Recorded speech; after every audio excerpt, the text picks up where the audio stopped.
Welcome to the second audio podcast of the Leadership in Toastmasters series, delivered by Albert Core, Distinguished Toastmaster. Toastmaster of the Day, the life of the meeting.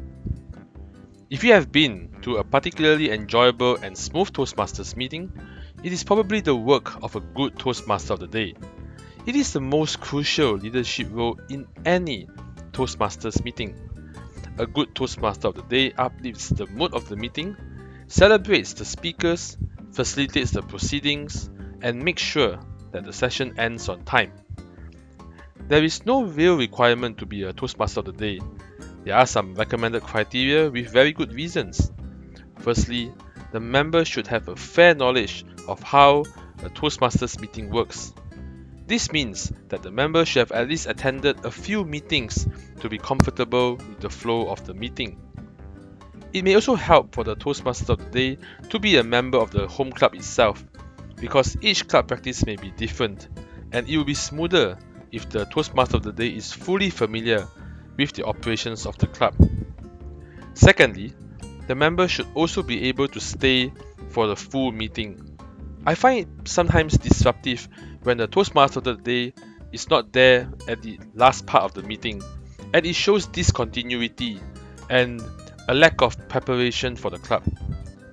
Thirdly, the member should be reasonably prepared, and this is what this podcast will try to address on the preparations required to be a Toastmaster of the Day. They are not particularly difficult, but they do need to be done in order to ensure a smooth meeting. Before the meeting, there are a few things that the Toastmaster of the Day should be prepared to do. First, the Toastmaster of the Day should know and be familiar with the format of the meeting. Some clubs have different practices from the other. For example, in certain clubs, the Toastmaster of the Day will pass to the General Evaluator to preside over the evaluation section. But in some clubs, the Toastmaster of the Day will continue with the meeting until the last part of the meeting, where they will invite the General Evaluator to give a general evaluation of the meeting. Secondly, the Toastmaster of the Day should decide on the roles with the President who will be speaking before the Toastmaster of the Day. The Toastmaster of the Day can discuss with the President or the presiding officer who will be introducing the guest, who will be introducing Toastmasters program, and who will be introducing the team and the club itself. Because sometimes these roles do intersect, and it can be quite embarrassing, or it can be quite disruptive if we have both the Toastmaster of the Day and the President covering the same thing. The third thing for the Toastmaster of the Day to do is to ask for the agenda as soon as possible. This is because it will help the Toastmaster of the Day to identify the flow of the meeting and also to align the time requirements to ensure that the meeting can end within time. I've always recommended for agenda to incorporate at least 1 to 2 minutes buffer between each section to allow the Toastmaster of the Day to make transitions and to create meaningful content to engage the audience. Thirdly, the Toastmaster of the Day should also identify the Pathways project name and the speech title. And I find this sometimes surprising that the speech title was not made known to the Toastmaster of the Day, and in some cases, there wasn't any. A speech title will help to create the engagement required and may even invite guests to the meeting if the content of the speech is particularly interesting.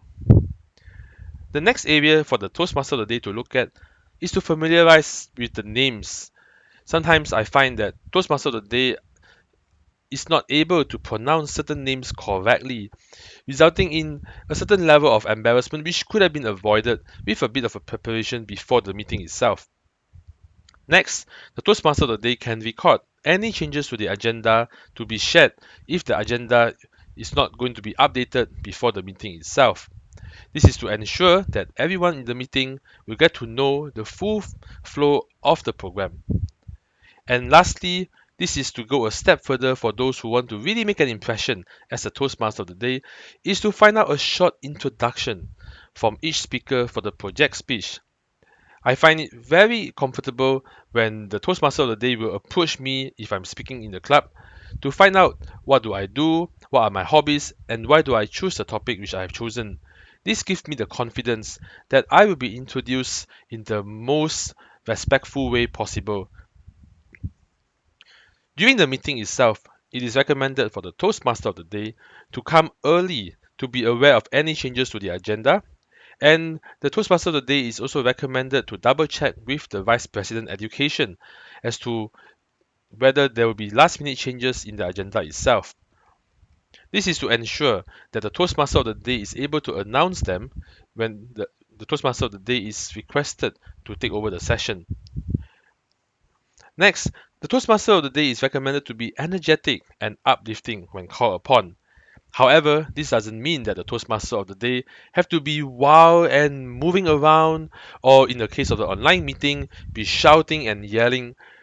On the other hand, the Toastmaster of the day should also be relaxed and be at ease. Occasionally, I noticed that the Toastmaster of the day relied heavily on notes.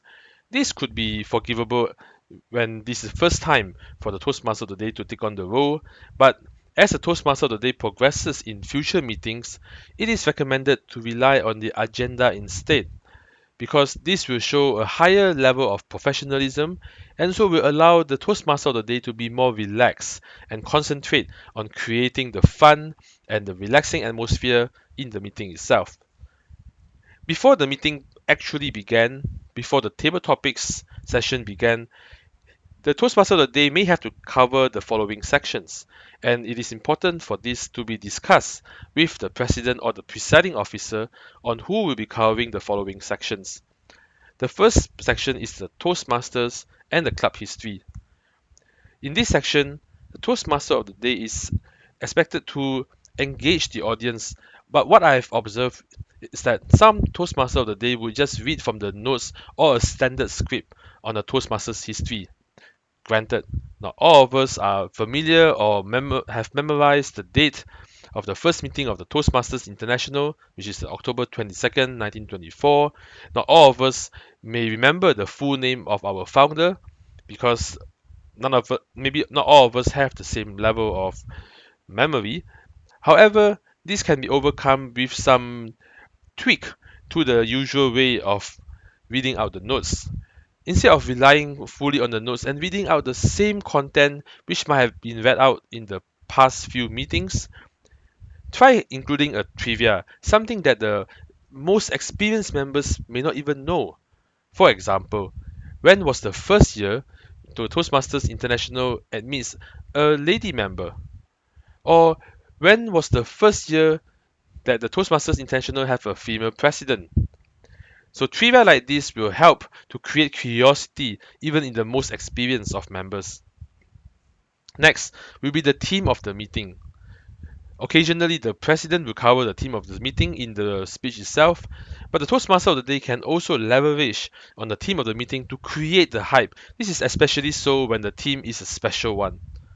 And next, and I believe this is the main part for the Toastmaster of the day to cover, will be the sections of the meeting. Some clubs have different format, as in the club may begin with the table topic session, and in some clubs they will begin with the project speech section.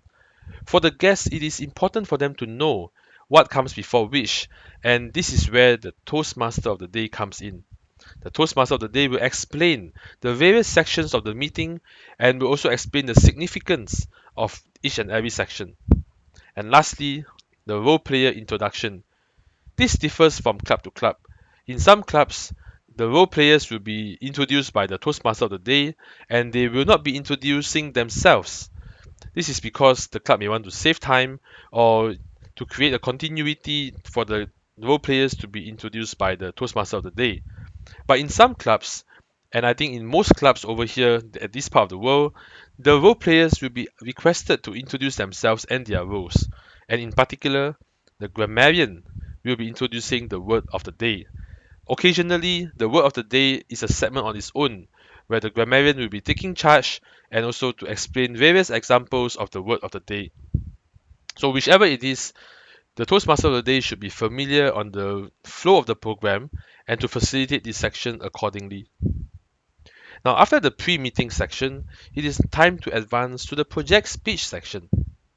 During this section, There is a certain flow in introducing the speaker and the speech, and it is important to understand the reasons behind this flow because it can smoothen the entire meeting.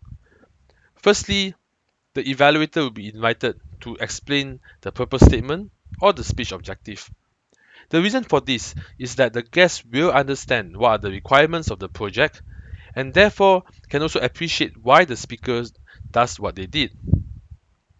The next thing is that in some clubs, the general evaluator will also read out the notes to the evaluator based on the standard pathways evaluation form or even the traditional evaluation form for those who are still using it. But this is an optional practice, so therefore please do check with the club vice president education if this segment is usually included or not included in the meeting, because the general evaluator may be caught by surprise if being called upon to read the notes to the evaluator. After the evaluator explains the project speech requirements, do introduce the speaker in this manner. And this is the manner practiced and also advocated by the manuals of Toastmasters International. The name, speech title, and the name. And let me demonstrate how this is done in a normal meeting. Say, for example, I am the speaker, and I'm going to deliver a speech with the title, My Amazing Speech. So this is how it goes. Let's now put our hands together to the speaker, Albert Core. My amazing speech. My amazing speech, Albert Core. So if you can see the smooth flow in it when you make the repetition so that everybody can fully understand the title, the speech title, and also the name of the speaker itself. Of course, you can do this with a lot more excitement, and it's also recommended that the Toastmaster of the day will incorporate the introduction of the speaker itself to set the tone and to create the excitement among the audience. The next thing which the Toastmaster of the day may want to look at is the titles. I'm referring to the education credentials or the education titles, which is quite important to cover in this part of the world. There are two kinds of titles, the pathways titles and the traditional program titles. So if you are a member after pathways is introduced or rolled out in your district, please make sure that you familiarize yourself with the traditional program titles such as ACB, ACS, or even CC and CL. And if you are not familiar with them, please do check with a senior member of the club. Now, besides the traditional titles, the pathways titles can be a little confusing. For example, if a member puts LD4 after his or her name, then you can either say that person's name followed by LD4 or leadership development level 4 followed by the person's name. This is entirely up to the Toastmaster of the day, but please do use the standard pronunciation or the standard way of describing for all the speakers for consistency purposes. Now, when the speaker is delivering the speech, it is imperative for the Toastmaster of the day to pay close attention. In the world today where we are having online meetings, it is recommended for the Toastmaster of the day to be attentive and to turn the video on throughout the speech. I sometimes notice that the Toastmaster of the day will turn off the video when I started my speech, and this gave me a very uncomfortable feeling because I lost the pillar of support that I've gotten from the Toastmaster of the day at the very beginning. So please do show that you are attentive, not only by actually being attentive, but also to demonstrate it by turning the video on throughout the speech and to even have non-verbal engagement with the speaker. For example, you may not if the speaker is making a very interesting point. Now, after the speech is complete and you take control of the stage, please do lead the applause and also congratulate the speaker and recall a few interesting points from the speech to highlight to all of us in the audience. This will show that the Toastmaster of the day has been listening and tuning in to the speech. However, do avoid evaluating the speaker because I'm sure the speech evaluator will be very eager to do that. Now, after the project speech section is complete, you may have to call for voting if necessary. So therefore, please do familiarize yourself with the system of the voting which the club practices.